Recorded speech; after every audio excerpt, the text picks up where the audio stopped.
श्रावण महिना संपला होता आणि मला फ्राईड राईस खायची खूप इच्छा होती. मग मी दुपारचा शिळा भात होता, मग त्याचाच फ्राईड राईस बनवून बघितला. खूप टेस्टी आणि खूप छान झाला होता बरं का.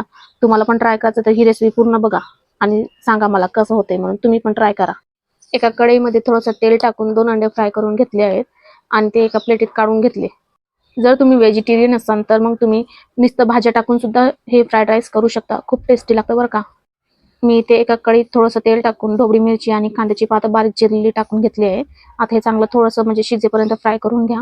हे चांगलं फ्राय झाल्यानंतर मग याच्यामध्ये आलं, लसूण आणि मिरची बारीक चिरून टाकायची आहे. आता हे पण छानसं फ्राय करून घ्या.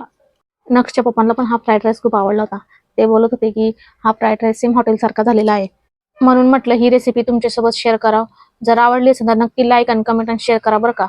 इथे आपण आता भात टाकून घ्यायचा आहे त्याच्यामध्ये. भात टाकून झाल्यावर ते चांगलं मस्त मिक्स करून घ्या भाजी त्याच्यात. सगळं मिश्रण एकत्र झाल्यावर त्याच्यामध्ये मी हे 2 सॉस होते, रेड चिल्ली सॉस आणि ग्रीन चिल्ली सॉस हे टाकून घ्यायचे आहेत त्याच्यामध्ये. इथे मी सोया सॉस टाकलेला नाहीये. जर तुम्हाला हवं असेल तर तुम्ही टाकू शकता सोया सॉस. दोन्ही सॉस मी एक झाकण करून टाकलेलं आहे. जर तुम्हाला हवं असेल तुम्ही थोडंसं जास्त पण टाकू शकता. आता हे चांगलं मिक्स करून घ्या. आता चवीनुसार मी इथे मीठ आणि टेस्टिंग सॉल्ट घातलेलं आहे. आता मी इथे फ्राय केलेलं जे अंड होतं ते या भातामध्ये मिक्स करून घ्यायचं आहे.